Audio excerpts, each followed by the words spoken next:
Good morning. Thank you for joining, and welcome back to another session, Rumination with Andrew, where here we discuss matters of importance.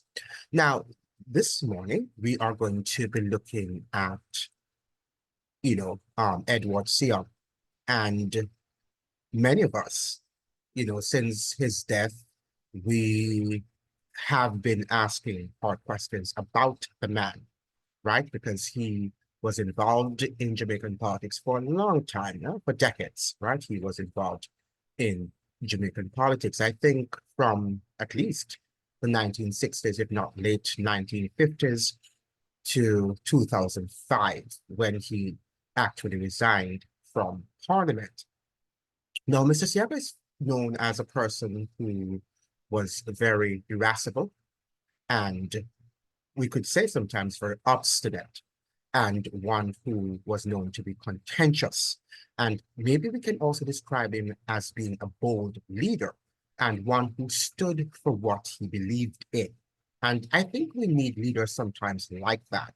The problem is, that Mr. Seaga was often not a person to admit, like most of us, when we are wrong. And he sometimes, did things without looking at the other side and without understanding the impact that it would have and the consequences that would follow after his decisions. Now, many people associate him with this great economic guru, and he was this economic wizard, right, who transformed the Jamaican economy after the administration of Michael Manley. Now, you know, for all intents and purposes, I do not think that the 1970s and the 1980s, I think Jamaican history in general, I do not think that we really have fought with the truth. I don't think that we have confronted the truth um, in the way that we should have confronted the truth. And I think to a great extent, Jamaicans, including academia, live a lie. I think that, yeah, we are living a lie. And that is why our economy cannot prosper. That is why we're having this high corruption, levels of corruption in Jamaica, and hence the crime and the violence. And the whole matter of this rude boy culture, this matter of thuggery, has been mainstreamed. And I think that is the essence of our culture. And if you go abroad, you'll understand that many people view Jamaicans as being aggressive and, like this thug behavior. And that is what we encapsulate to the world, right? We often think about Usain Bolt and all these people, but, that is on the periphery.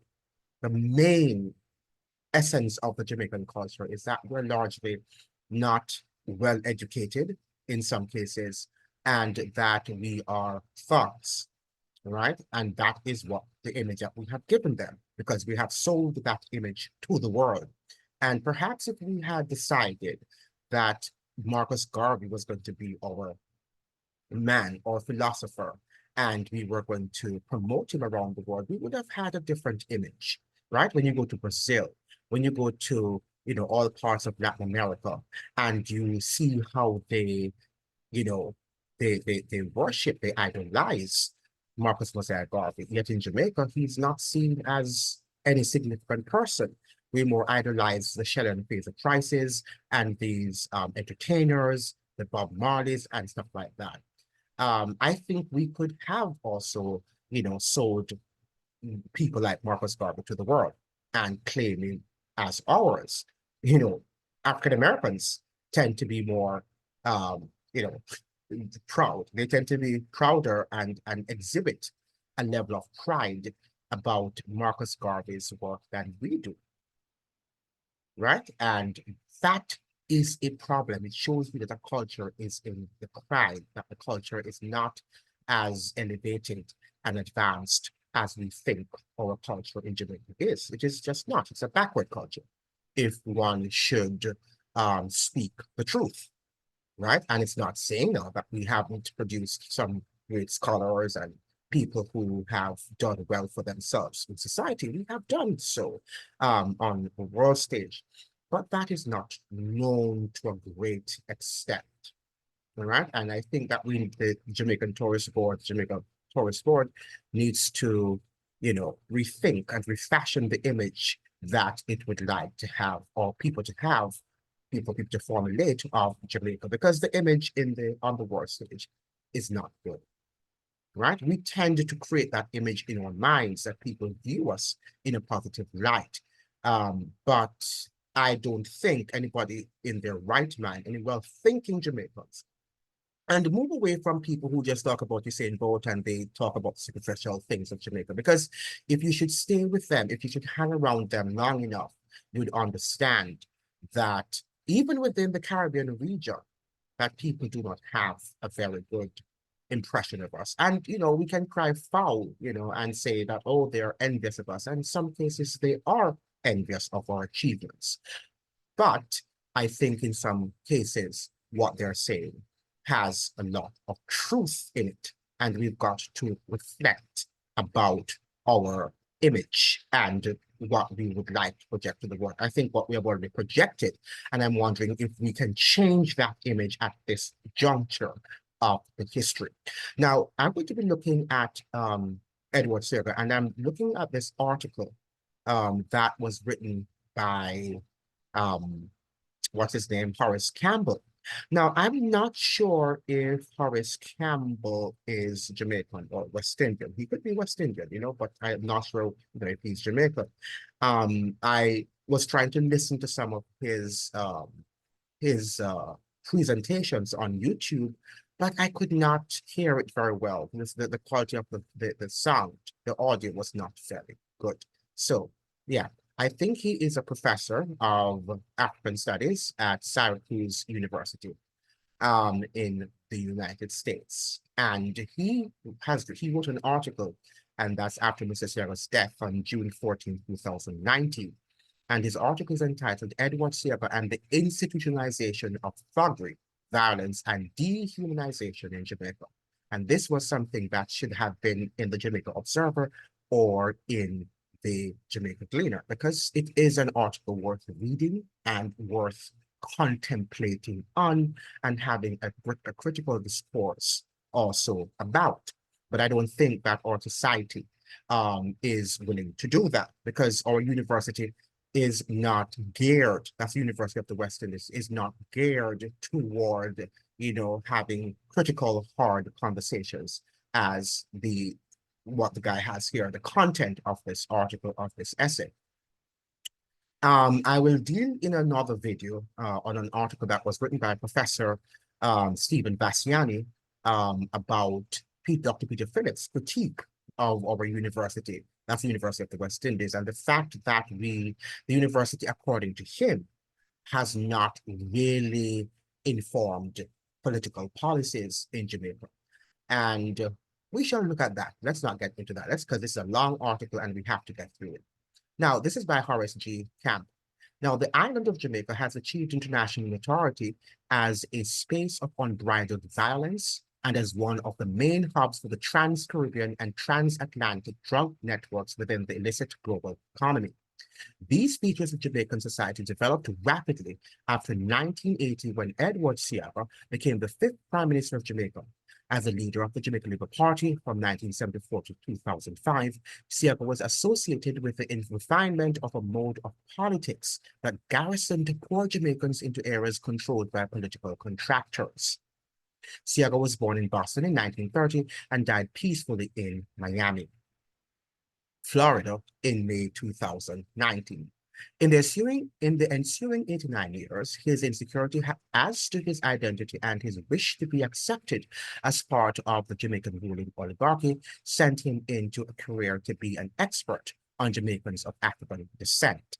Now, the thing about it here is that Mr. Seaga, sometimes we think, right? Because again, we think color, and we thought because of his color, he might have been linked to the Jamaican oligarchy, but we have to understand that his parents were immigrants. Well, his mother wasn't, but his father was an immigrant.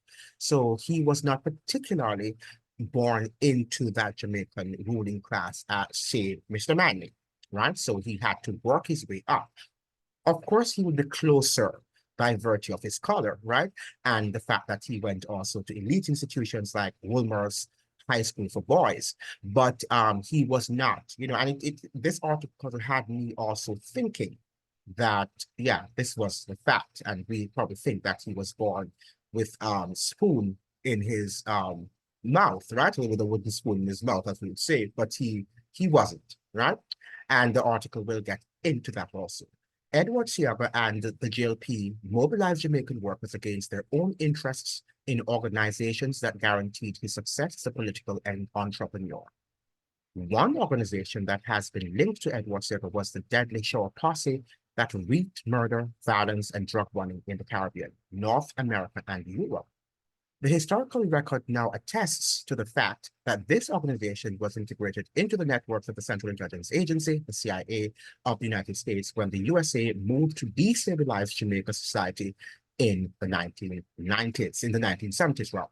So this is what the facts are, really, that the society was destabilized in the 1970s by the Central Intelligence Agency, the CIA.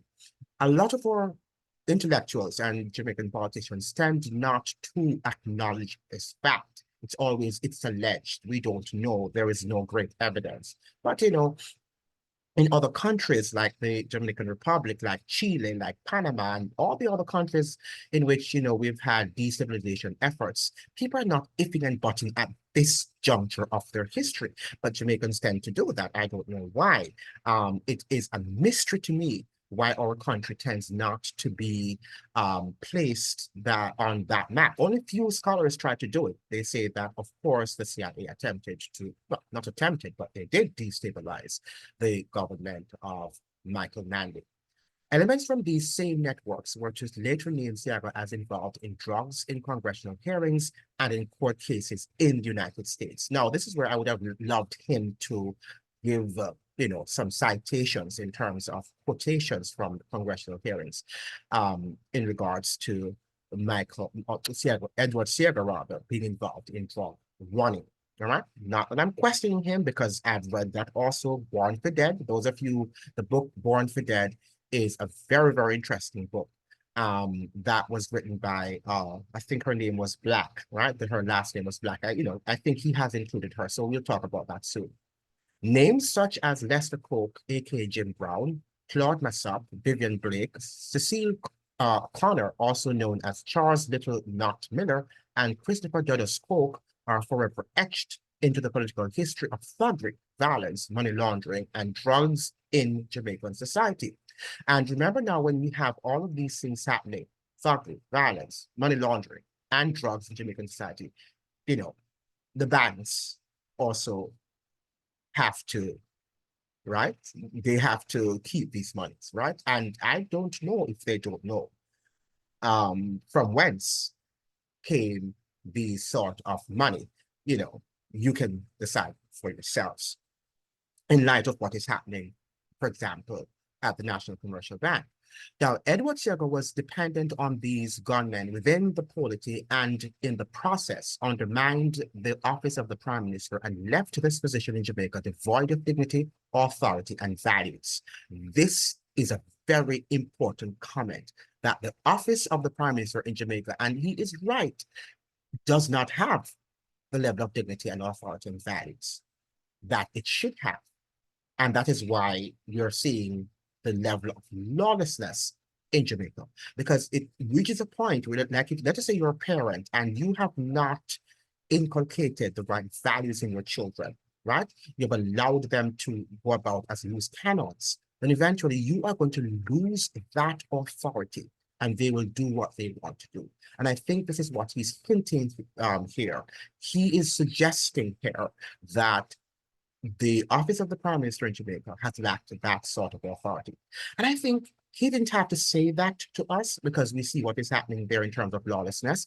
And also when we saw the whole condition of the Dodos situation in 2010, that, essentially, Seaga and the former Prime Minister, Bruce Golding, had lost control over Tivoli Gardens. And he will tell you that, the Prime Minister then, the then Prime Minister, the former Prime Minister, Michael, who's Golding rather, he was a Prime Minister. Not he was called, but he was the Prime Minister of Jamaica, right? But they called, before Dulles was sent to America, they called him president. He was the president of Tivoli Gardens. When you think about that, for the first time, I knew he was called Prezi, right? And I know that they refer to him as the president. But when you think about it, you're thinking that the president would have a superior role to the prime minister.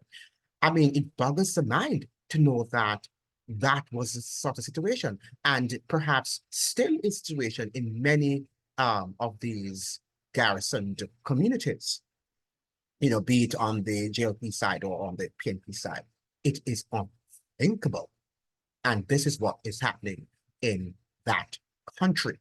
Now, the case of the extradition of Christopher Dudus Folk from Jamaica in 2010 to prison in New York revealed to those who followed the case the extent of dehumanization of the poor in the political constituency of West Kingston. We don't have to rehash that story.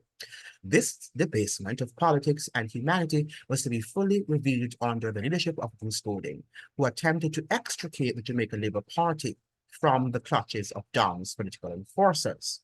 The killing of over 70 Jamaicans in Tivoli Gardens in 2010 exposed the levels of dehumanization that had overtaken Jamaican society when Prime Minister Golding ordered the army to kill innocent civilians who defended Christopher Hoke, right? And that is history, recent history that you and I have lived.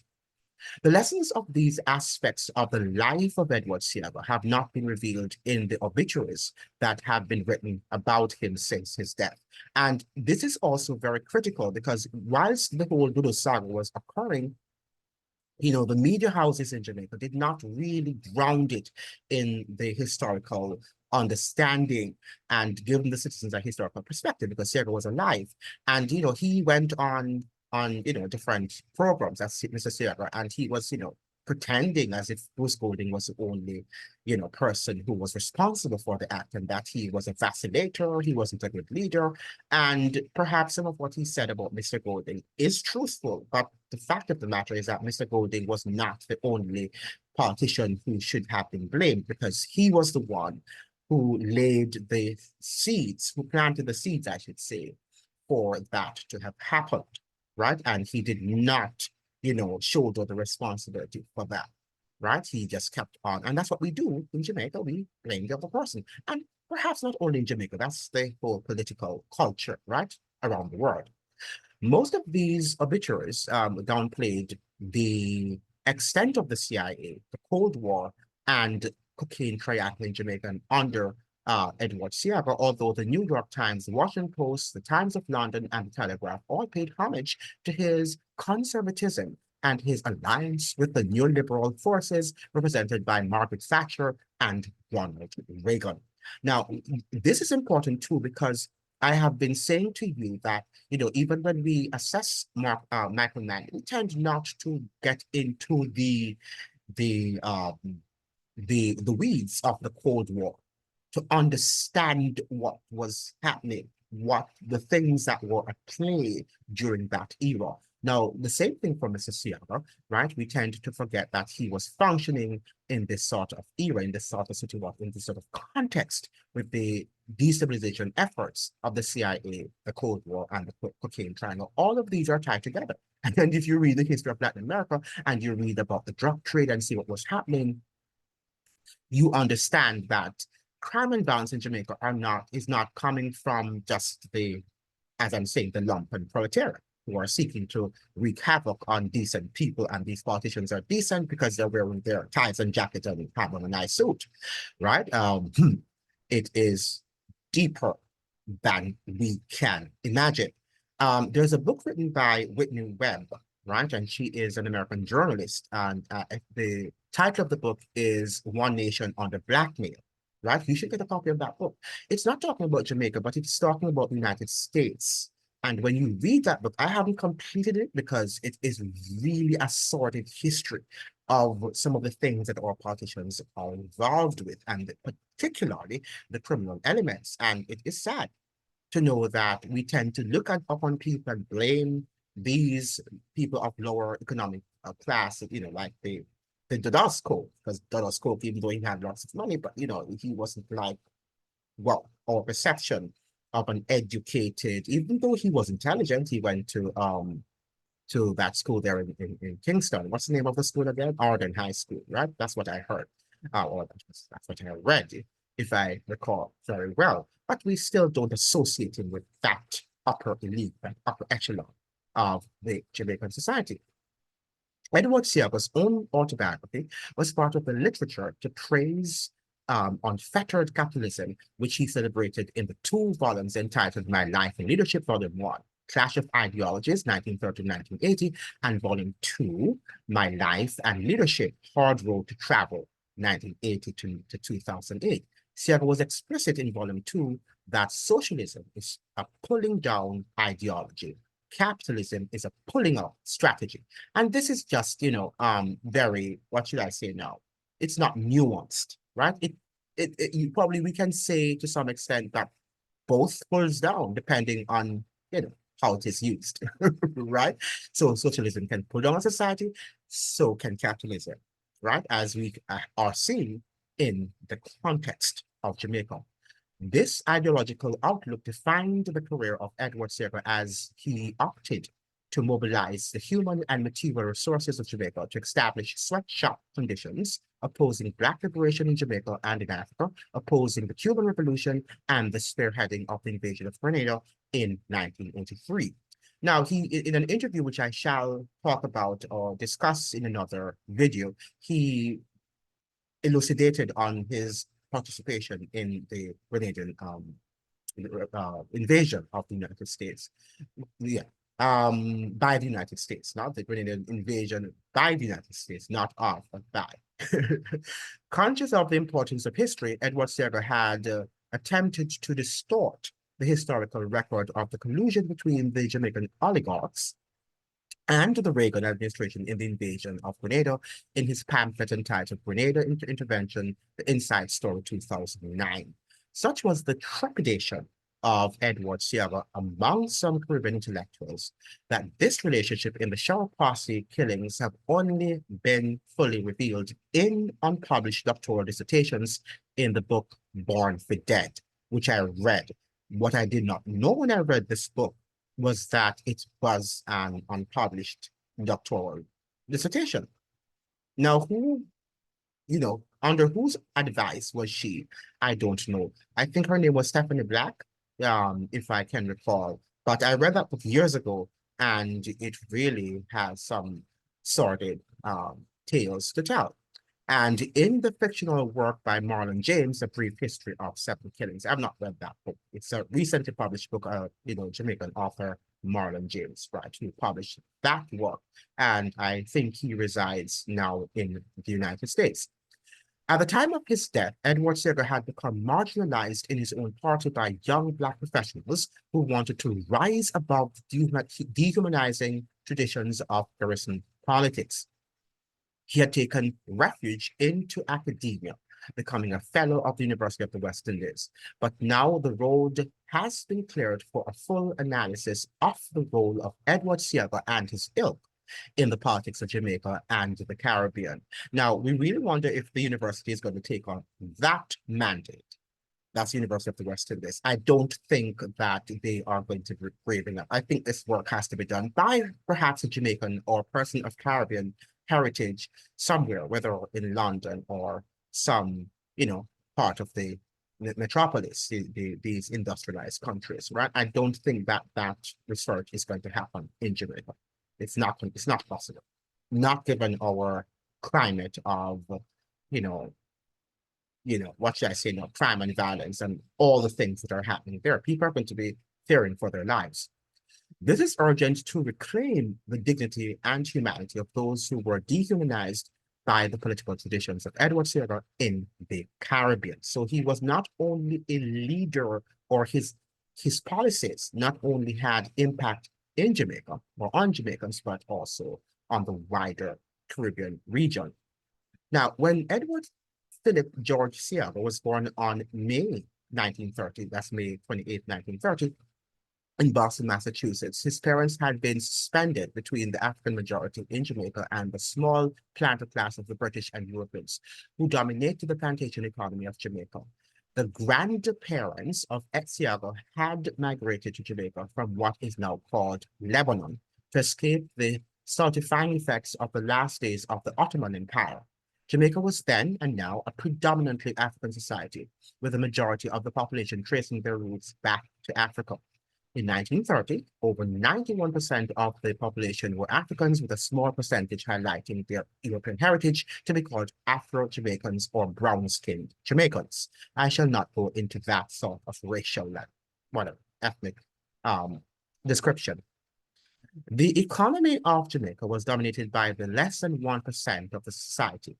Is designated as Europeans, Philip Seaga had moved to the United States to make life in the context of the Roaring Twenties. This is very important. That his father went to the United States because he wanted to prosper economically during the 1920s in the United States.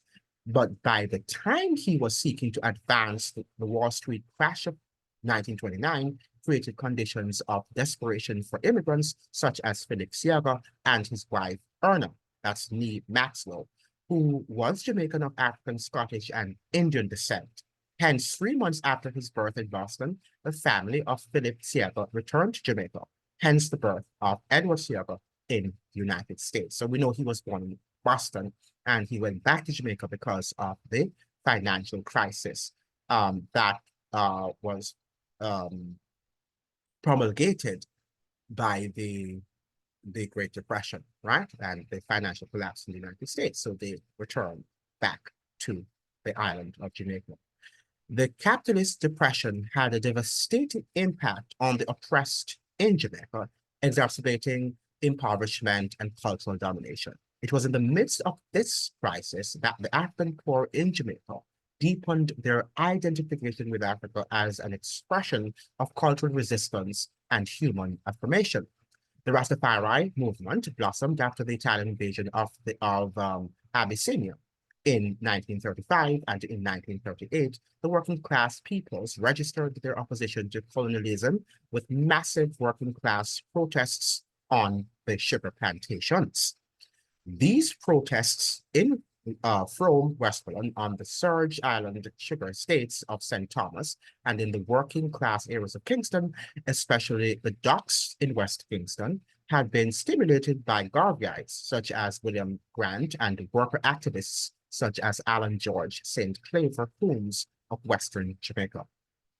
After the 1938 uprisings, Alexander Bustamante offered himself up as a leader of Jamaican workers, diminishing the importance of Garveyism within the anti-colonial cultural resistance. Bustamante and his cousin, Norman Washington Manley, became activists for Jamaican freedom in the period 1938 to 1962, forming two political parties, the Jamaican Labour Party with the JLP and the People's National Party, PNP. Both of these parties had a trade union and worker base in the form of the Bustamante Industrial Trade Union, BITU, and the National Workers Union. By the time Jamaicans wrestled universal adult suffrage from the British in 1944, Bustamante was riding two horses as the leader of the trade union named after himself, the BITU, and leader of government business in the colonial parliament, right? So that was before we were claimed, before we went for independence, for political independence, and it's Seaga, the applied anthropologist. Volume 1 of the autobiography of Seaga, Clash of Ideologies, 1930 to 1980, gave some indication of the frustrations of his Lebanese Syrian stratum in Jamaican society, and at the same time, the privileges as passing for white. After high school in Jamaica at Wilmers, Seaga had studied social anthropology in the United States at Harvard University. By virtue of his background, Seaga, the anthropologist, brought his understanding of the retention of African culture in Jamaica in his study of the lifestyle of the poor and the oppressed and the religious practices. In colonial Jamaica, according to social scientists, and their religious practices, right? So in colonial Jamaica, according to social scientists such as M.G. Smith, the only cultural persons were Europeans, while African descendants followed cults. Edward Seaga was slowly learning of the cultural power of the African ideation system among the poor as he sought to document and observe the rituals that were practiced in Pocomania and Pumina, African religious forms that still persisted in Jamaica. The rituals of African spiritual observances involved nonverbal interaction with the ancestral world in the form of dancing, possession by spirits, and animal sacrifice. Seaga, who extended his career as an applied anthropologist, researched to child development and revivalist churches, was to later weaponize the cultural practices of the poor to sow division and mayhem. It was in his period of anti-colonial energy in the Jamaican countryside where Seaga recognized the financial potential of Jamaican music. So it was while he was doing his studies on Afro-Jamaican cultural norms that he, I guess, learned about the music and decided to become like a music guru, as it will, as if you will. Now, we're going to look at now at his political life, right? So while the process of studying the music of Africa and Jamaica, Edward Seaga recognized the long-term potential of the voices of the people and embarked on opening a record store, becoming a music producer, founding his own record label, West Indies Recording Limited, that is the WIRL. From this vantage point, as a music entrepreneur, Seaga got to feel the pulse of Jamaican popular culture as it was emerging in ska, rocksteady, and later reggae. As a producer, Edward Seaga signed popular ska artists such as Joe Higgs and Byron Lee and the Dragonaires. It was from this musical perch where Seaga made his probing with respect to his future in Jamaican political life. In the period between 1955 and 1959, when the PNP had come to power, Seaga had sent out feelers to the leadership of both the PNP and the JLP. In his own words, Seaga tells the tale of how Alexander Bustamante recognized his skills as an organizer and recruited him to the political leadership of the Jamaican Labour Party. But it's interesting that it seems like here that he wanted to feel out these two parties to see which one he would have fitted into. So it was not necessarily about ideology. I think he just wanted to be a person who wielded power or to mix and mingle with the Jamaican oligarchs. Now, in 1959, Bustamante had appointed Seaga to the Senate while the JLP was in opposition, and it was from the Senate at the age of 29 where Seaga made his famous speech about the haves and haves not in Jamaica. By the way, we tend as a society, even those among us who are educated, to think of ourselves as all equal Jamaicans, and we have no problems, no racial problems. We talk about class divide, of course, but we tend not to speak and we do not learn about the Jamaican oligarchs, right? It is not something that we learn about or we study about, and we should. I think the education system has, darkened that sort of understanding. And if you don't understand the Jamaican oligarchs and the history of that oligarchy, I think that you won't understand what is happening in Jamaica. And that's why many people are looking to the politicians for salvation, for political and economic salvation and redemption. But, that might, well, under the current circumstances, that will never happen. Alexander Bustamante had dominated the GLP and with an iron hand, hence there had been no opposition to his naming Edward Seaga as the contestant for the constituency of West Kingston in 1962. Prior to 1962, Seaga had demonstrated his energy and loyalty, some would say, cinco fancy, to Bustamante, especially in the context of the referendum over whether Jamaica should remain in the West Indies Federation. He has never loved the whole coming together of the Caribbean, and so do I. I don't think that that is a possible thing. It's not something that is pragmatic. Right? In some things we can come together, but I don't think that, being a West Indian federation, I don't think that would have been possible. We're too different in many ways, and we are too competitive and, yeah, and if you will, very insular in many cases. By the time of independence in 1962, the GLP had gravitated away from its political commitment to the poor workers and had become the party with a base of poor Black workers and peasants, but a party serving the interests of white planters. So that was what it had morphed into by independence. It had, know, left its radical base of defending the Jamaican poor and working class, and had now been defending the Jamaican white planter interest, right? That's what they do, right? That's the oligarchs, the oligarchy. Bustamante himself had retreated from his trade union militancy and had become conciliatory to local capital. In the retreat of Bustamante from the Defense of Workers, the son of Norman Manley, Michael Manley, became a major trade union organizer of the National Workers Union. That's the NWU, the party affiliate of the PNP. In order to satisfy the Cold War hysteria of the 50s, the PNP had purged Richard Hart, Ken Hill, Frank Hill, and Arthur Henry from the party.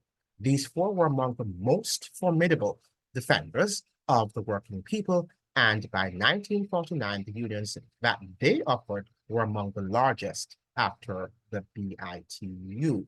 We often do not hear much about these guys. We tend to hear much about the BITU and the NWU, right? But that was a formidable resistance trade union, as the author here is suggesting. Now, Edward Seaga and the constituency of West Kingston. So he's going to lay down the historical foundations of West Kingston. After the purging of the four H's from the electoral political space, Jamaican society proceeded towards decolonization in carefully orchestrated steps after the results of the referendum in 1961. There were elections in April 1962, and August 6, 1962 was designated as the date of independence. Edward Seaga was an activist of the GLP, and he was named as Prime Minister of Development and Welfare from 1962 to 1967. Seaga had contested the elections in April 1962 against three other candidates who ran on explicit African values and orientation. Of the three candidates, the candidate for the PNP, Dudley Thompson, had served in East Africa as counsel for Jomo Kenyatta and had earned the name of Burning Spear. Sam Brown, a well-known organizer and leader in the Rastafari movement, ran as an independent, and Baron Moore carried the mantle of the People's Progressive Party, that's the PPP. Seaga mobilized the resources of the GLP and the BITU to win in this constituency and represented himself as a messianic leader. Seaga was the white man who the Black masses would follow, became the narrative of the JLP. The opportunism of Seaga was manifest early when 2 years after independence in 1964, he opportunistically championed the cause of the return of the body of Marcus Garvey to Jamaica. Prior to this entombment of the body of Marcus Garvey in Jamaica in the election campaign of 1962, Seaga had opposed the ideas of Marcus Garvey and the candidates who appealed to citizens on the basis of Black dignity. So he was not an African empowerment persona, if you will. He wasn't an advocate of Black empowerment. That's what I wanted to say. But he, for political expediency, right, decided that this is what he wanted to do, right, to sort of ingratiate himself with the Black masses. 4 years later, Seaga was complicit in the decision of the JLP cabinet to ban Walter Rodney from Jamaica and to accuse him of stirring up racial hatred. Now, well, let's look at that because, I don't think that because Manley, I was speaking to somebody here in Santo Domingo, and he's from a Chinese, of Chinese heritage, but was, grew up in Tanzania in Africa. And he said that Michael Manley went to a conference in Tanzania, I think at his school, and he, pronounced a speech, an important speech there. And, Michael Manley, when he was asked about Rodney, that's Walter Rodney, he said that he was a troublemaker and Jamaica had to get rid of him. So it's not only Mr. Seaga who, thought that Rodney was a troublemaker. And I'm not saying he was, but members of both political parties, as we understand that they're defending the interests of the private capitals and the private capital that is, and also that they have a particular narrative that they need to defend. So both parties were in support, not all members of the party, but the party system itself I'm talking about right now. Sometimes we have to not conflate both, that when we talk about parties, we're not talking about individuals, we're talking about this political system, right, to which people are tethered or attached, right? And we need to look at that, and to distinguish and not to conflate both thought processes. Now, Edward Seaga had been an enthusiastic member of the Bustamante government that moved to arrest thousands of Rastafari brethren after the Coral Gardens altercations in April 1963. Seaga's own anti-Rasta exuberance was manifest in the massive destruction of the poor communities of Western Kingston called Bakawal in the urban renewal project that became known as Tivoli Gardens.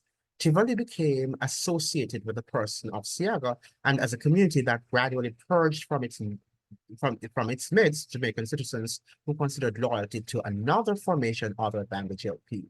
In the process, after 1967, Tivoli became a near-political, homogeneous community where violent forces emerged to ensure that sympathizers of other political tendencies were unwelcome in Tivoli.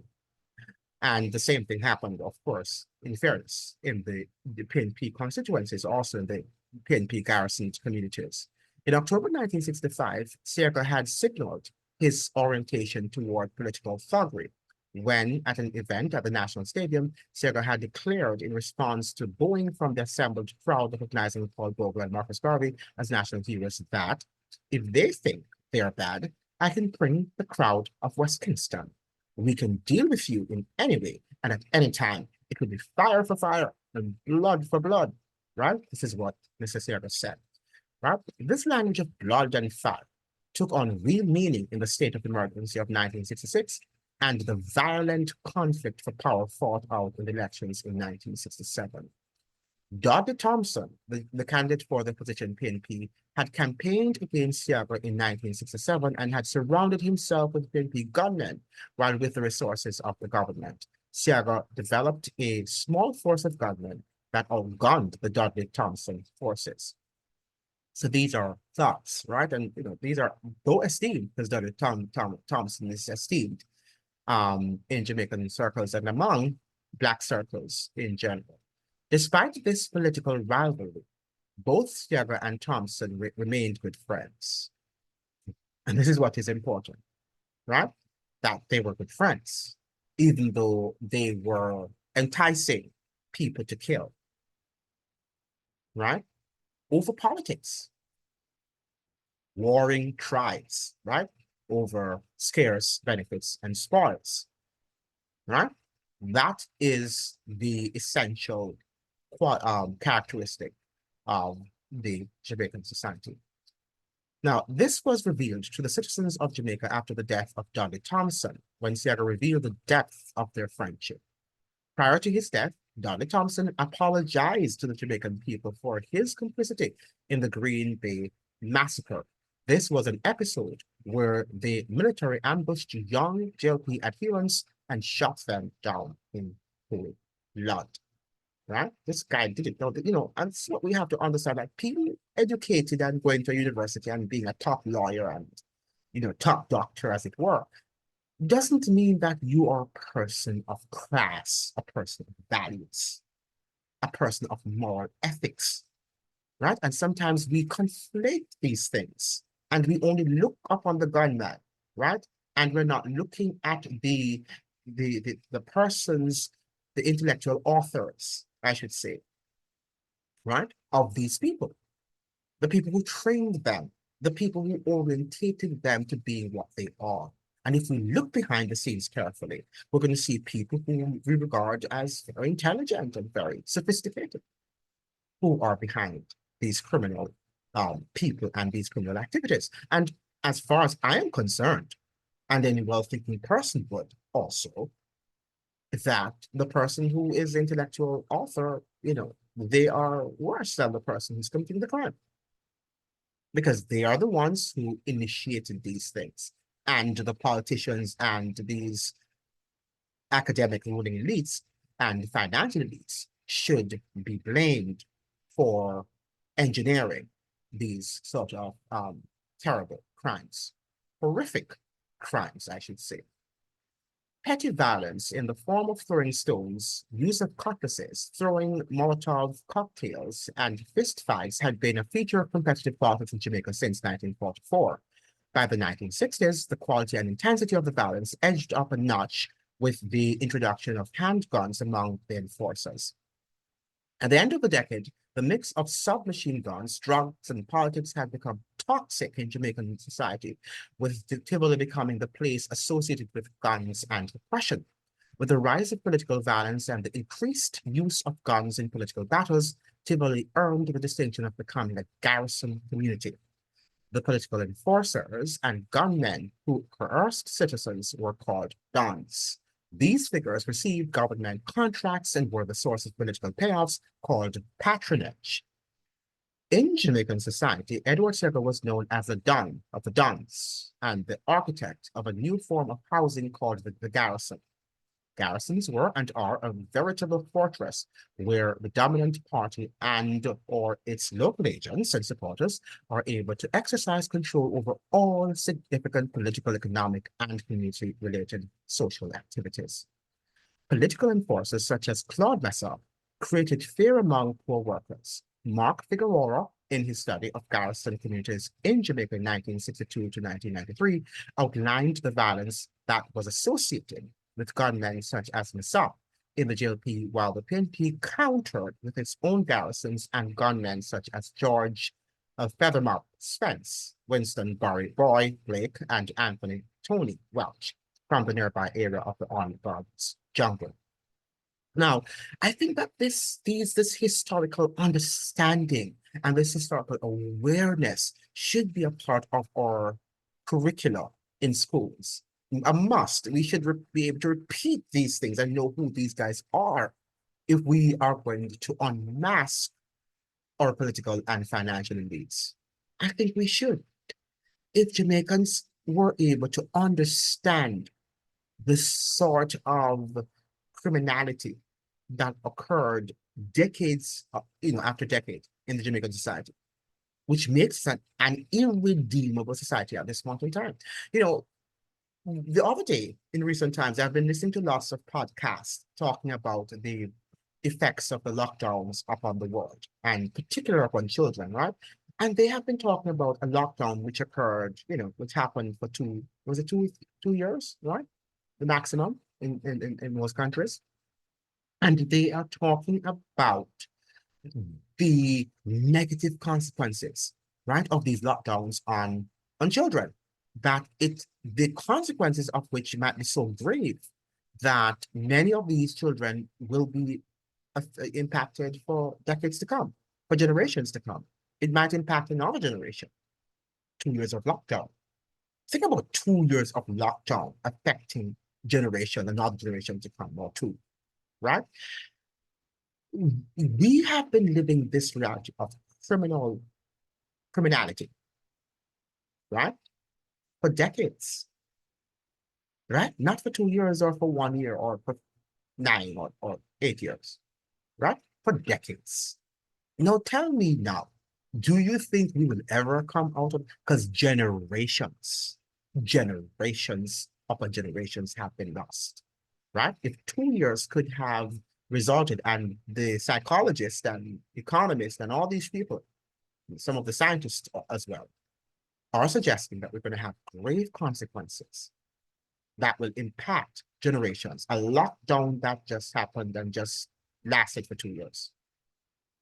And we've been having these criminal activities and a criminal culture that we have been nurturing for years, for decades.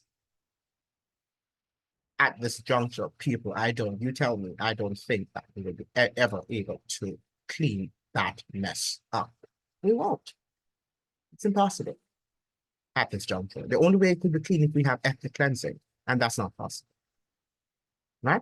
That's the only way that this mess can be cleaned up, and we start afresh, right? And that would be ludicrous, right? To kill the majority of your populace, right? It would be evil at best, So,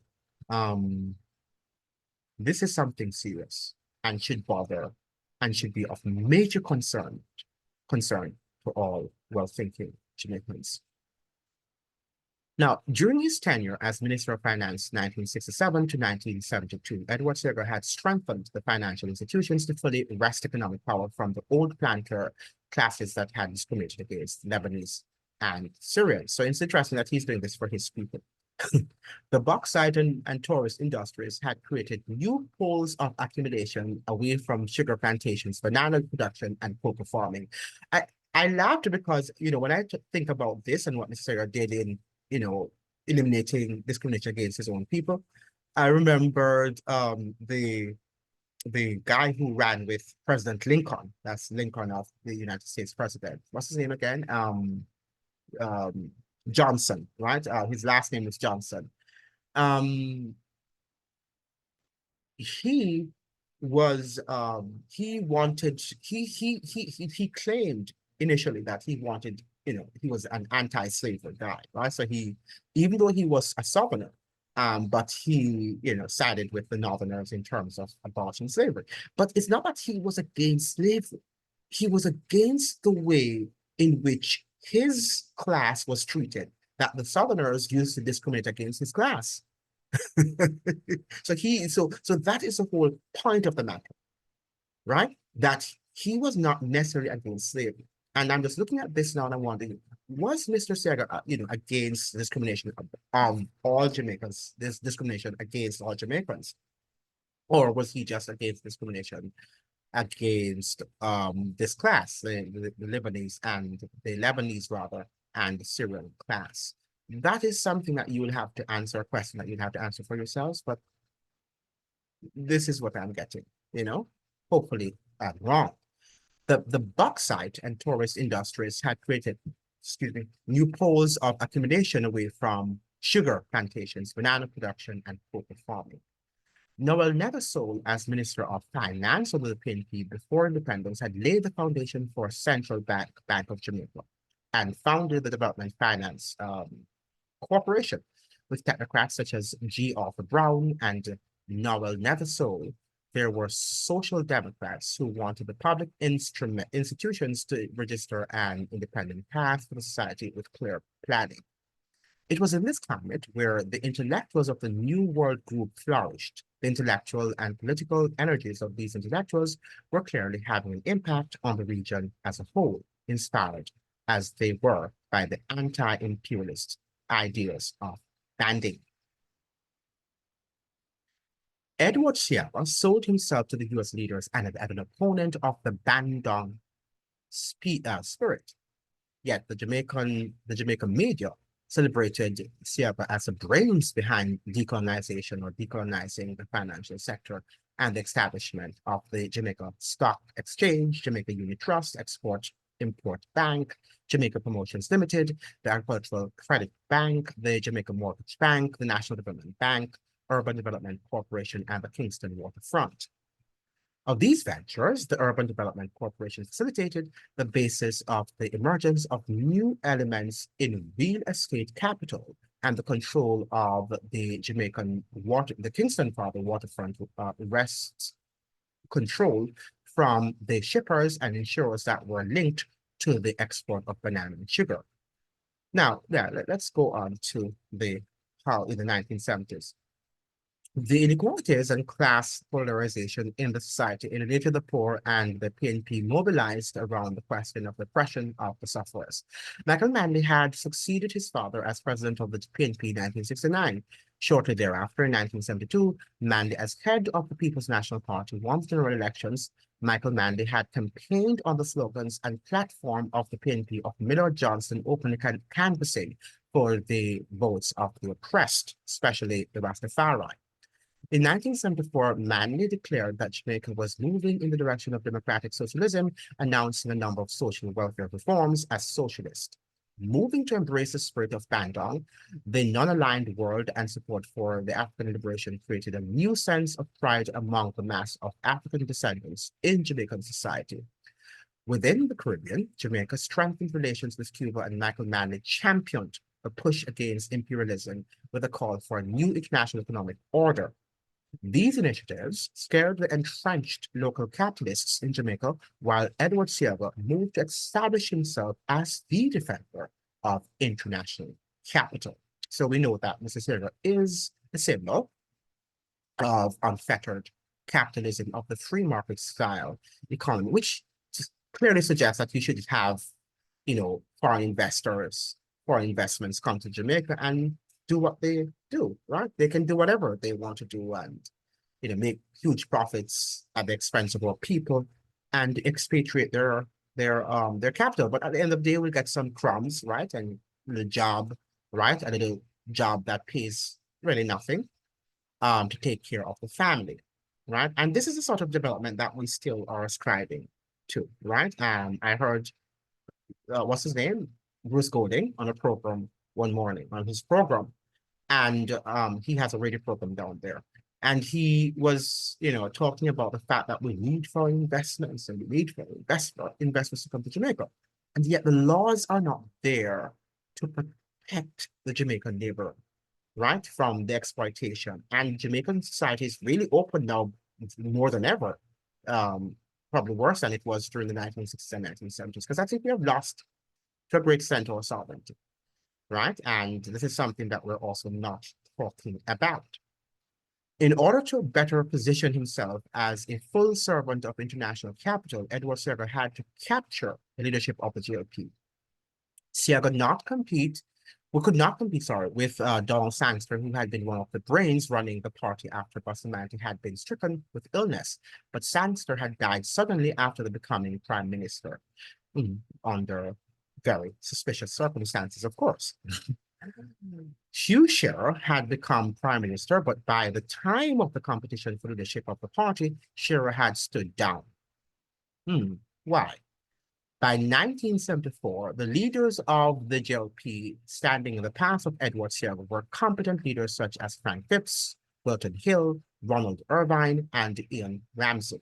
Senior figures such as Robert Lightbourne had been nudged out of the party with the rise of Seaga, and the legalistic professional blacks of the likes of Phipps, Irvine, and Ramsey were not cut from the same cloth as the blood and fire vintage of Edward Seaga. Right? Interesting. So we want this fiery man, right, who believes in violence, political violence, to achieve his purpose to come to power. What an interesting history we have. And we are not unmasking the sordid tale of this era, or should we say decades, because the 70s, 60s, 70s, 80s, wow, it's overwhelming indeed, Wilton Hill had sought to develop his own fighting force, but did not have the financial resources that Seaga had at his disposal. In his push for power within the party, Edward Seaga also dumped experienced JLP leaders such as L.G. Newland, Edwin Allen, and Tatius Golding. And I think Tatius Golding is or was Golding's father. Interesting. Now, Edward Seaga, the anti-communist champion. During the era of the 70s, the anti-colonial struggles had intensified after the defeat of the U.S. military forces in Vietnam in 1975. In the same year, the Angolan forces, with the support of Cuban internationalists, defeated the South African apartheid army in Angola. Poor Jamaicans had followed these battles, and many reggae artists used songs to mobilize the people to support African liberation. The government of the USA labeled Jamaican support for liberation as hostile, and in December 1975, the Secretary of State of the United States, Henry Kissinger, visited Jamaica. In his meetings with the Prime Minister Michael Manley, Kissinger warned Jamaica to limit its support for the Cubans in Angola and to diminish its relations with Cuba. Kissinger held out the promise of 100 million US dollars for the Jamaican economy if Manley agreed to distance himself from the non-aligned movement, from African liberation, and from Cuba. So this was rivalry at its best, right? That the US Secretary of State, right, Henry Kissinger, wanted to give Jamaica 100 million US dollars, right? If it would not align itself with these people, right? This is how the United States has been working for years, right? The unprincipled manner in which it works, right? When the Prime Minister of Jamaica disagreed, there was a new thrust to destabilize Jamaica, and Edward Seaga offered himself as an instrument for the CIA destabilization of Jamaica. The experience of the Jamaican society became another textbook case of how the CIA destabilized societies, using some of the same tactics that had been deployed in the overthrow of the Salvador Allende government in Chile in 1973. The CIA mobilized resources to undermine the PNP government. These 6 key mechanisms were covert financial support for the opposition. Number 2, extensive labor unrest. 3, covert shipments of arms and other equipment to opposition forces. Number 4, economic destabilization. Number 5, mobilization of the middle class into CIA-created anti-government organizations to carry out well-publicized demonstrations. And this do happen, right? It happens throughout the world, where the CIA will, sponsor, create, protest actions, and say that it's the people who are, uncomfortable and they're unhappy with the things, the economic or the socio-political economic climate.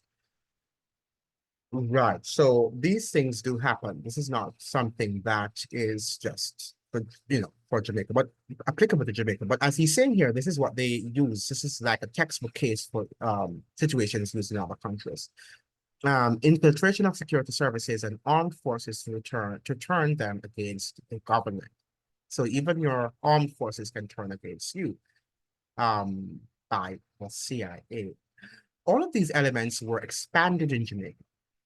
There were 3 attempts on the life of Michael Manley as a prime minister.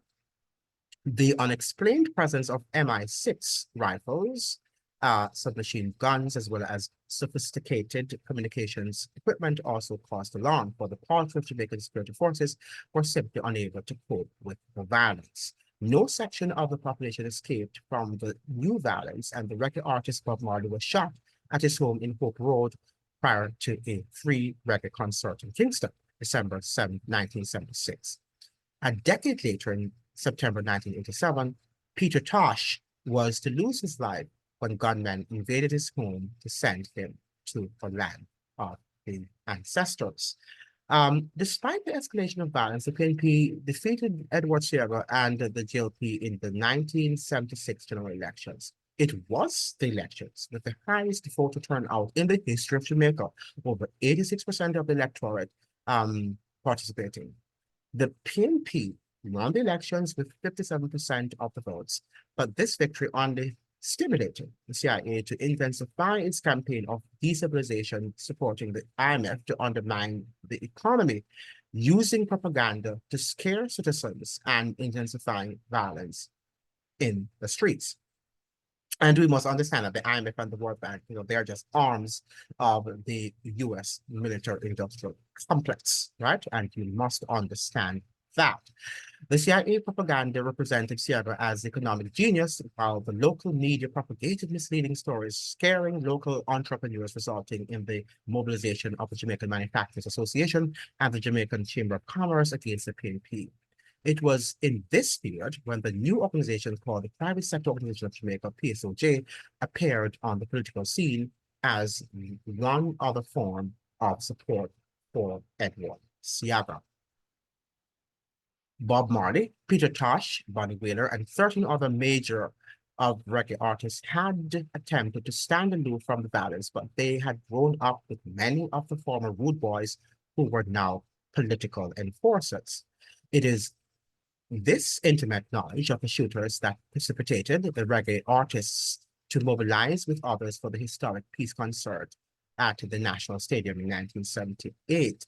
This peace gesture, which brought together 16 of the most well-known reggae artists, was at the other end of the plans of the CIA for Seaga and for Jamaica.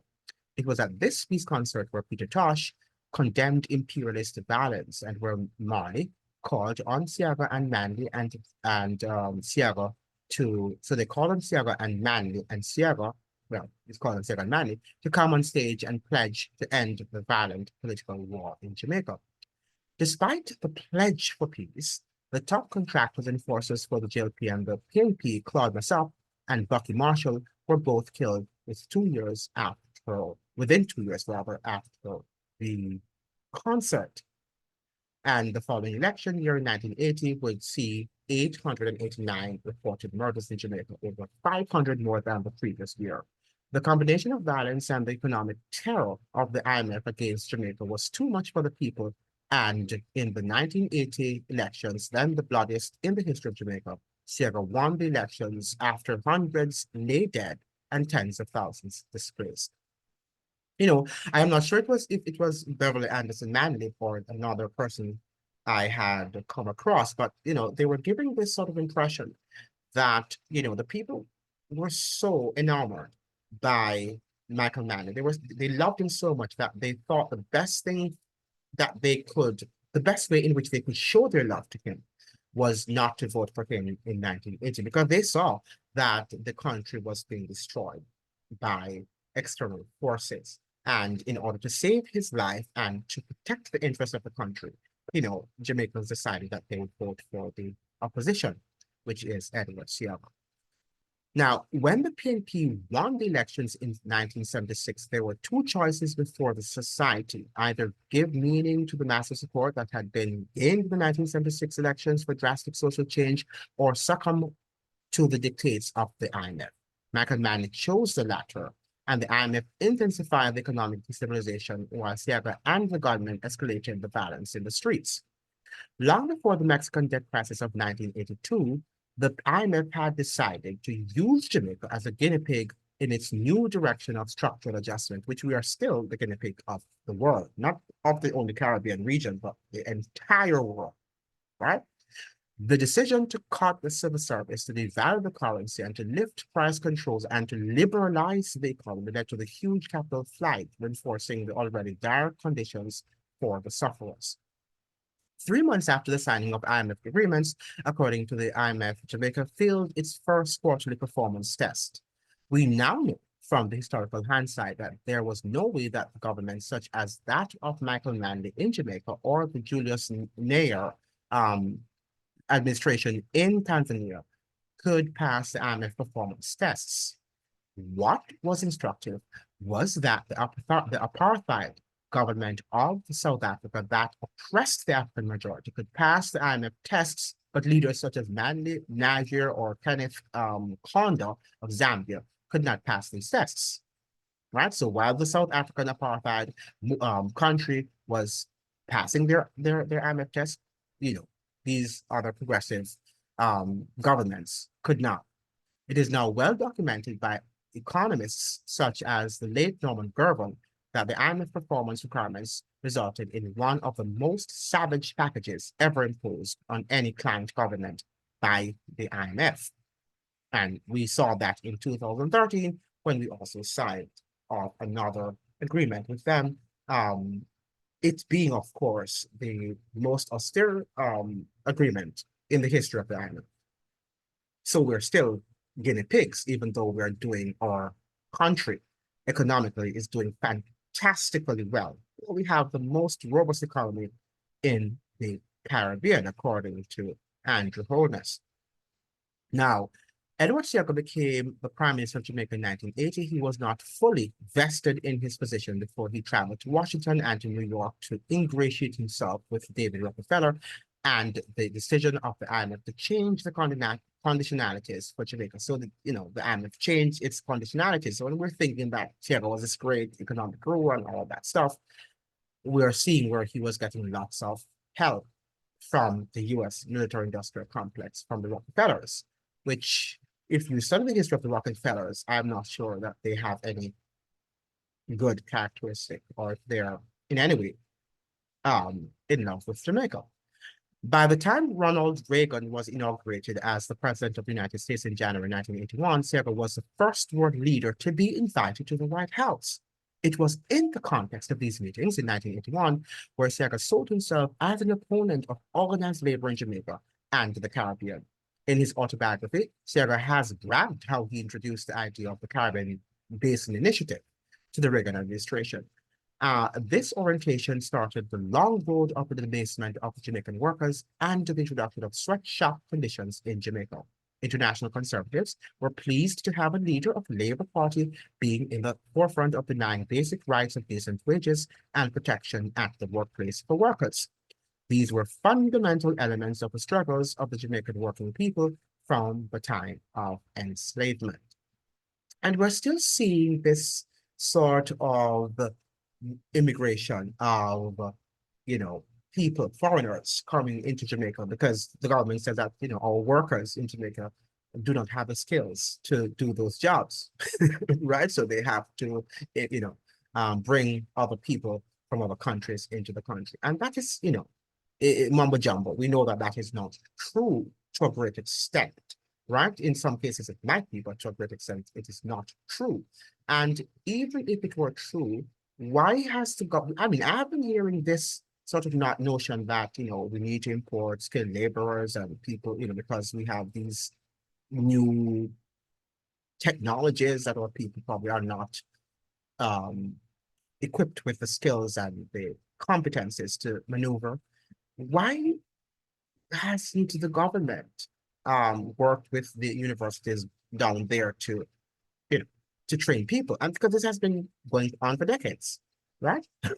you know, is a question that I think needs to be asked. And we don't need to have them go around the bush. Oh, we're doing that and look at the hard training program and all that. Because in the next decade, we're going to be doing the same thing, right? Just lies upon lies upon lies, right? As a soldier in the Cold War fighting against the rights for working people, Seaga joined forces with Margaret Thatcher and Ronald Reagan in promoting crude neoliberalism. The zeal of Seaga in his anti-communism led him to mobilize for the military intervention of the United States in Grenada. In this zealousness, Seaga trumped Margaret Thatcher because the British Prime Minister opposed the military intervention, and it created some sort of friction between Mr. Seaga and Margaret Thatcher, to which he also admitted, right, that there was a lot of tension between he and Margaret Thatcher. In fact, I think Margaret Thatcher was not privy to a lot of what was taking place in Grenada, right? It was done under, very secretive, uh, practice or agreement between Edward Seaga and the U.S. government and what we call them, the intelligence agencies, right? Seaga has attempted in his book, Grenada in Intervention, the Inside Story, to distort the true meaning of the invasion. There was one academic at the University of the West Indies, Patsy Lewis, who clinically exposed the lies and manipulation that was embedded in this text. So it's important to read both books to see Mr. Seaga's arguments and to see the arguments laid by Patsy Lewis to debunk what we know as what Mr. Seaga was saying, his arguments in the book about the Grenadian intervention or invasion. The what should I say now? Let's go to this. The work of placing Jamaica in the ranks against basic democratic rights endeared Seaga to the conservative internationally, and he was honored by President Reagan with the Freedom Foundation's American Friendship Medal for his furtherance of democratic institutions and courageous leadership in the cause of freedom for all people. This is very important to listen to this. What most Jamaicans did not know was that the International Freedom Foundation was the anti-communist front established to support regimes such as the apartheid government of South Africa and the dreaded Pinochet regime of Chile. The receipt of this award placed Seaga within the company of opportunists such as Manafort and Stone, who represented Jonas Savimbi. But Seaga did not want the people of Jamaica to understand the real import of the award from the International Freedom Foundation. Seaga was being rewarded for his opposition to the liberation of Africa and for the destabilization of the Caribbean. In return to these services, or in return for these services, the IMF and the international financial institutions would allow Seaga to represent himself as the financial wizard, turning around Jamaican economy from the mismanagement of the Manley administration. The election results of 1980 made Jamaica the first victim of the third world debt crisis and structural adjustment policies that has now produced massive inequalities on a global scale. So we can see why Mr. Serpa was awarded that prestigious award, or was given that prestigious award. Now, Edward Seaga and the illicit global economy, this is what we want to look at. The era of neoliberalism accelerated the movements of illicit funds outside of government control. Not enough research has been done in Jamaica about the way Jamaica became integrated into the Contra cocaine pipeline that had been established by the Reagan White House.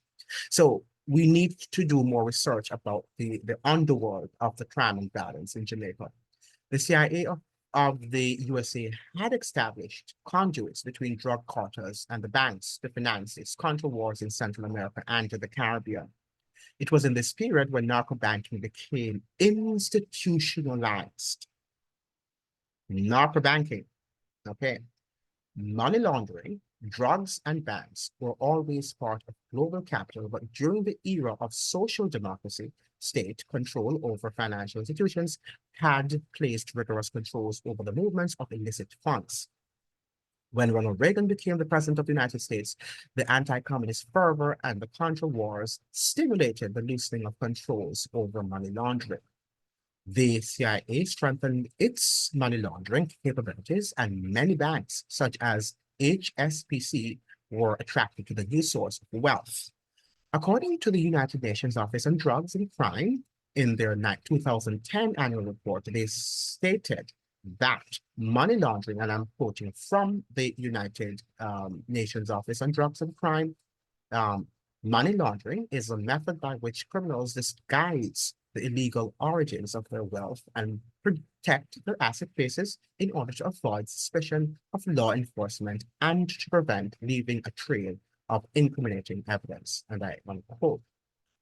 So the UNODC estimated that profits derived from narcotics rackets amount to some $600 billion annually, and that up to $1.5 billion in drug money is laundered through seemingly legitimate enterprises. As Prime Minister in 1981, Seaga had seen the new money laundering direction of the US and European banks as an opportunity, and new institutions such as the Bank of Credit and Commerce International, that's the BCCI, appeared in Jamaica. And this is a drug running bank, right? You know, it is well documented. Now, with the anti-communist obsession that had come into the international political economy after Reagan's inauguration, the Republican administration officials tolerated drug trafficking as long as the traffickers gave support to the Contras leaders, or to the Contra leaders, who pledged to oppose socialism. Now, this is now well documented in the 1989 the Senate Subcommittee on Terrorism, Narcotics, and International Operations that were chaired by then Senator John Kerry.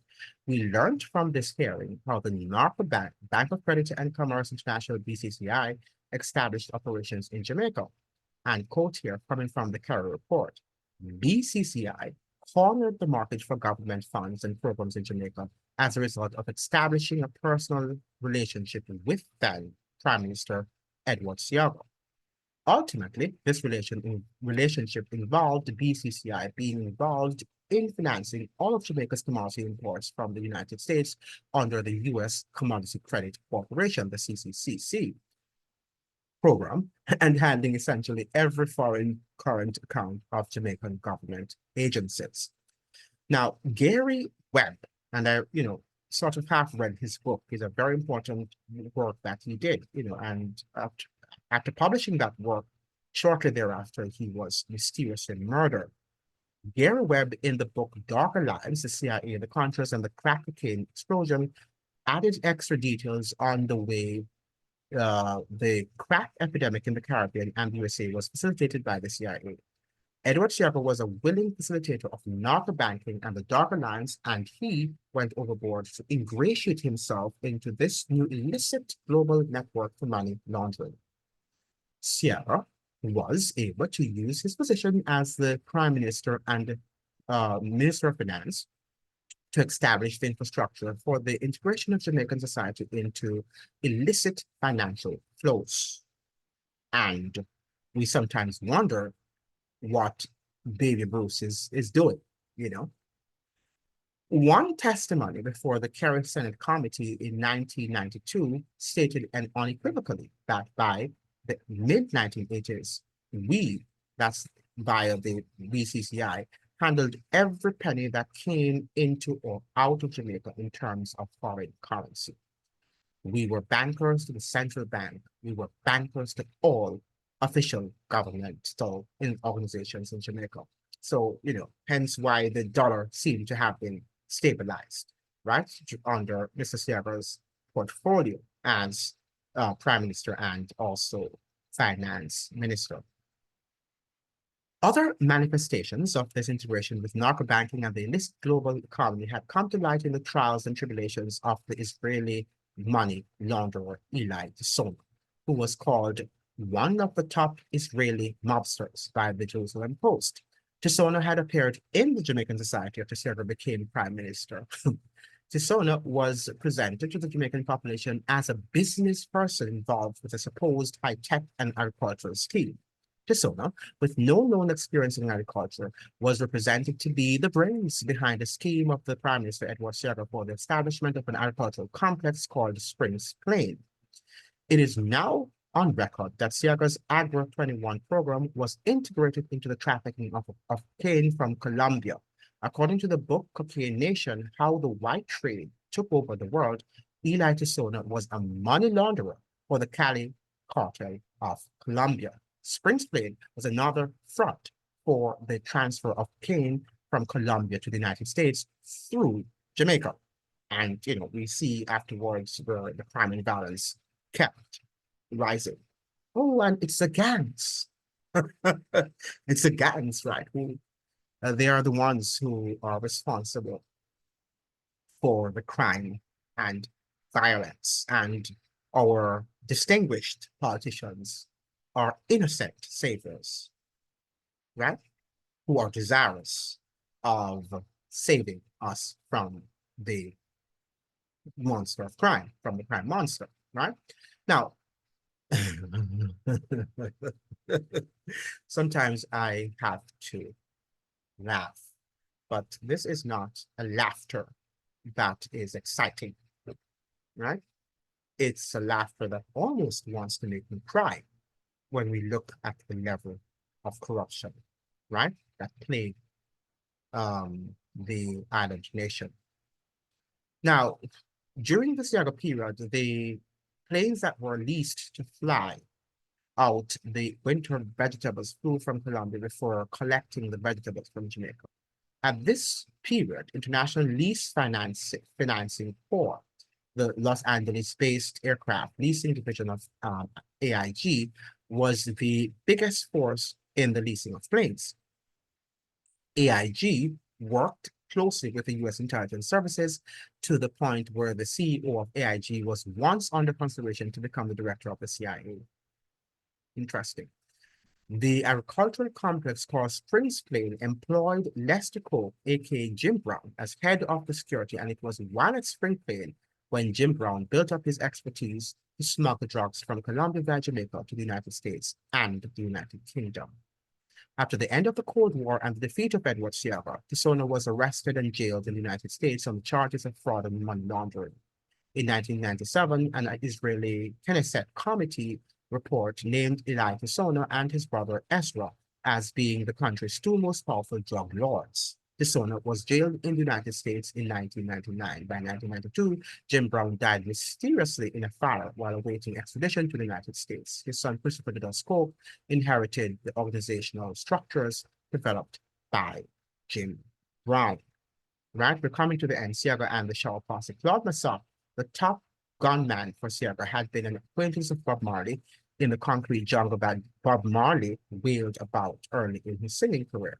They had both traversed the tenement yards of pickup football and early reggae culture. The reggae world had been shaken by the ambush in the night of December 1976.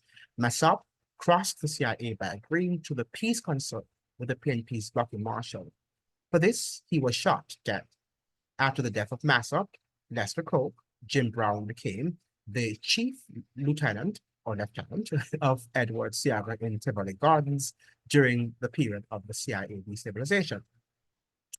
One of Lester Cope's associates, Cecil Connor, would claim that he was trained by the CIA to fight political wars for the JLP through killing and spying. Connor would stuff ballot boxes and intimidate voters to help the JLP win elections.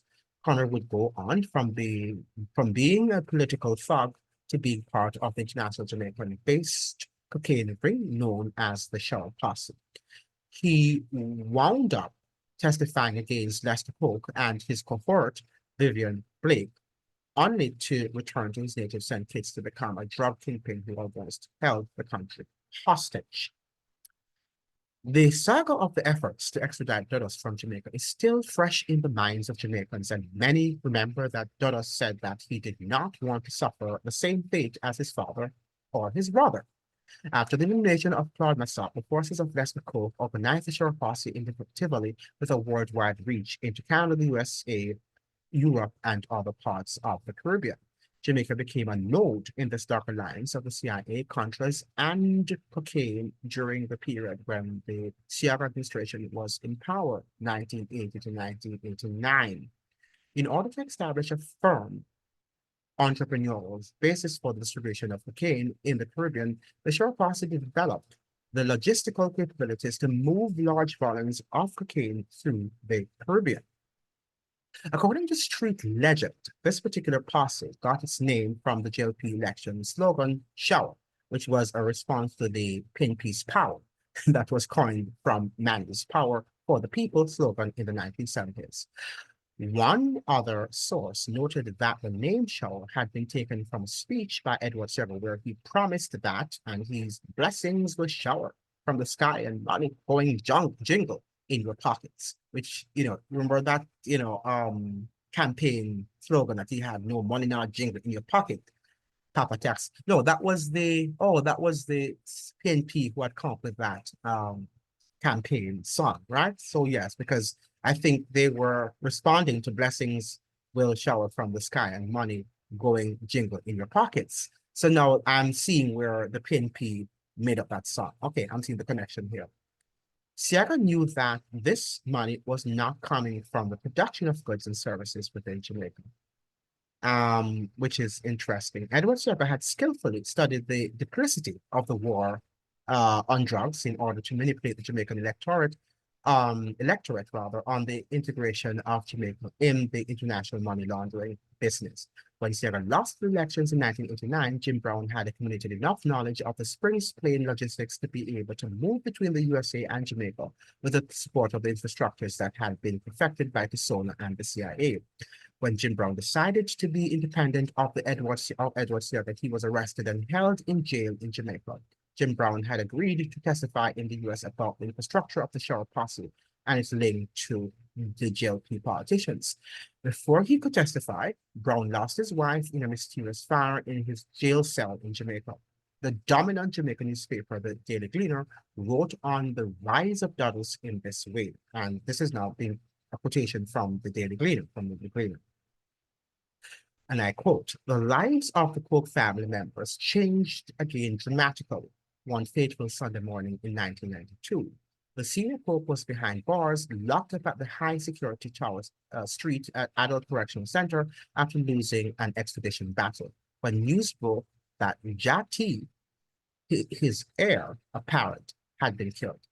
Jati was riding along Maxfield Avenue, St. Andrew, on a bicycle, or a motorcycle rather, when he was attacked.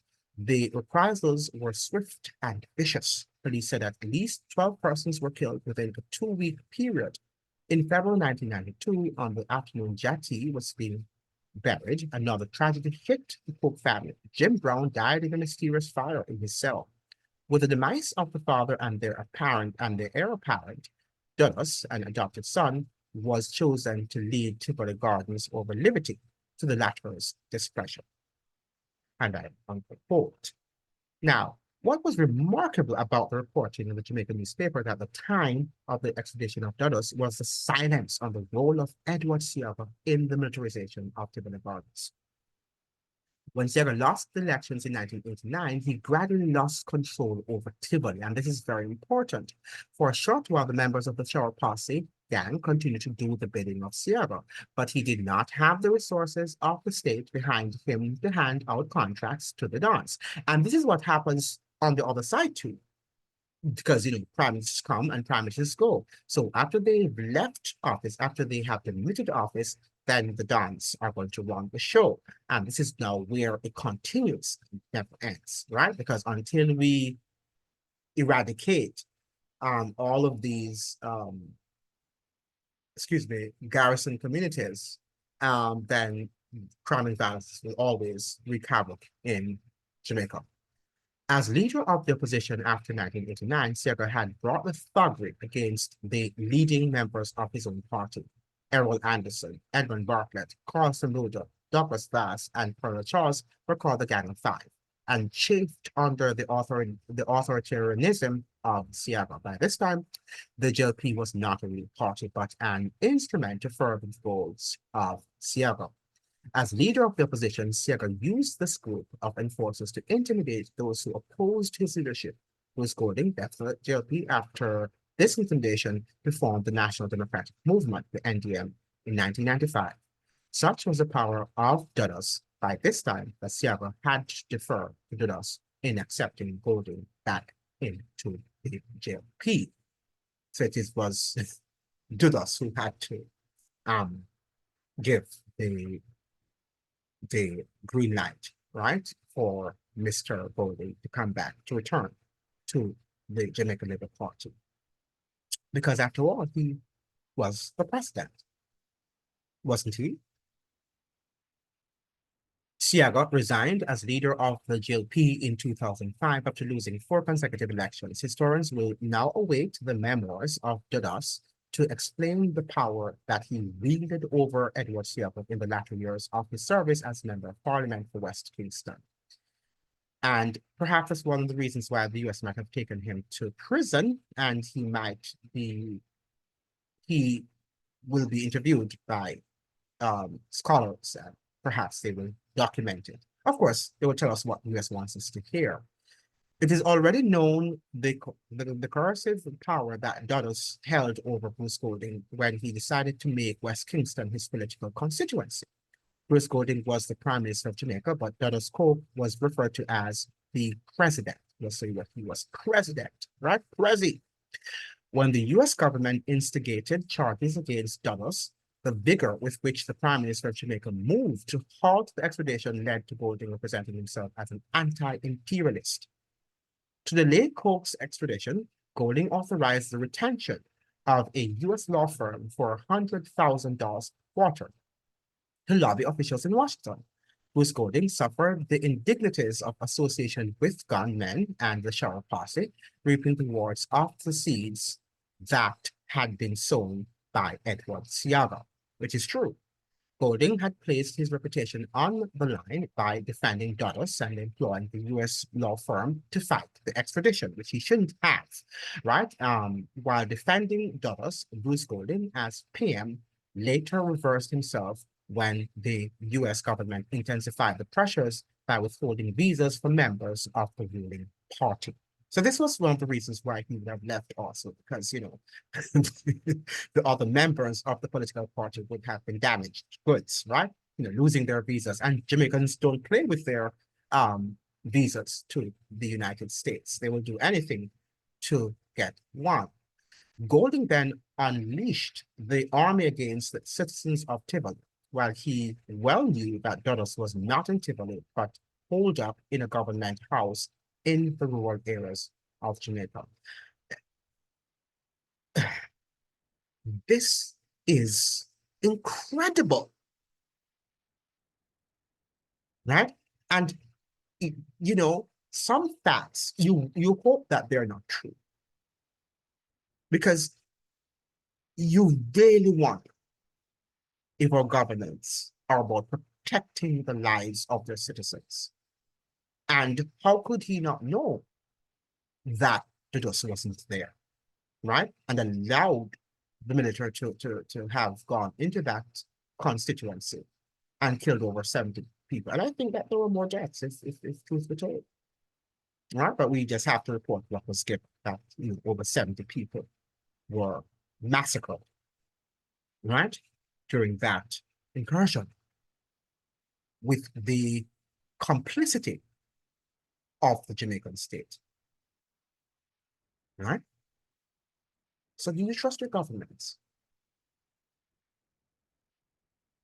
Dulles was captured in a roadblock on his way to Kingston to hand himself over to the U.S. Embassy. Dulles was extradited to the USA and is now serving a long sentence in minimum security prison in the USA. The full history, Seaga and the short posse is to be written. And who is going to write that full history? Hope it will not be biased. Let's go. The mass of people of Jamaica had struggled against exploitation and slave-like conditions. These working people had cut the sugarcane, planted the bananas, picked the pimento, and grew the foodstuff that fed the society. Colonialism exploited their labor and denigrated them as human beings. These people rebelled to get better working conditions. In 1938, rebellion was the high point of these worker protests. Out of these protests, Alexander Bustamante formed a political vehicle called the Jamaican Liberal Party. Working class persons from the grassroots embraced this formation, and such was the loyalty to Bustamante that some workers shouted that I will follow Bustamante till I die.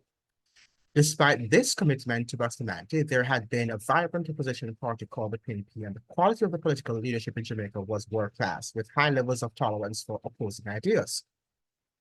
The competition between Noel Neversole of the PNP and Lyndon Newland of the JLP as opposing trade unionists in the 1944 elections would be a textbook case in the kind of civility that was possible in Jamaica among politicians. Gradually, in the wake of international Cold War dictates and intense competition for power, the JLP deserted the working people. However, the full departure from the demands of the working people came from the JLP under the control of Edward Seaga. The debasement of the working peoples was on two fronts. The first was the establishment of the sweatshop conditions to erode the gains of the workers after 1938. Seaga boasted of his ability to attract foreign capital to exploit non-union labor. This foreign capital was integrated into narco banking, scamming, and murder are the two legacies of the Seaga energy in establishing the Caribbean Basin Initiative. The second debasement was the escalation of gun violence and the development of garrison communities. Unemployment and the use of thugs acted as a coercive force that was more rigorous than simple state violence. Thuggery and violence, sweatshop conditions, and the general hustling and opportunistic culture bequeathed by Seaga ensure that hundreds of thousands of Jamaicans opted to leave the violence and thuggery of the Center for Money Laundering and the Illicit Global Economy. This cancer of cocaine, guns, violence, scamming, and money laundering then spread throughout the Caribbean. Charles Miller or Cecile Conner would go on to ensnare St. Kitts and the Bahamas into this new front for the illicit global economy. The thuggery and violence of this period of Jamaican history eroded the basic values of decency in the society. Being a bad man was now the ambition of many youths. Hustling of the poor came from this new political culture, while the Cayman Islands became one of the biggest offshore centers for narco banking. No institution in Jamaica could escape the stain of rottenness that Edward Seaga had bequeathed on the society. After being chased out of Tivoli Gardens by Dulles, Seaga sought to reinvent himself as a social scientist. His short stint at the University of Los Angeles belied his own ambivalent relationship to the university. One former vice chancellor, Rex Netterford, used very sophisticated language to mock Seaga's claim to be a rigorous social scientist. This sophistication was necessary because Netterford understood the vindictiveness of Edward Seaga in Jamaica. Anthony Abrahams had understood this vindictiveness when he attempted to come clean on the relationships between Seaga money laundering and Tsona. Edward Seaga is dead. Jamaican and Caribbean scholars can now lift the self-censorship that they had imposed on themselves during the lifetime of Seaga. The Jamaican society will need to heal from the wounds inflicted by Seaga to show the world that Africans in Jamaica were not born for dead. The sufferers struggled for the decriminalization of marijuana. They are now poised to demilitarize the society. But before that point of demilitarization can be reached, the truth about Edward Seaga must become public knowledge.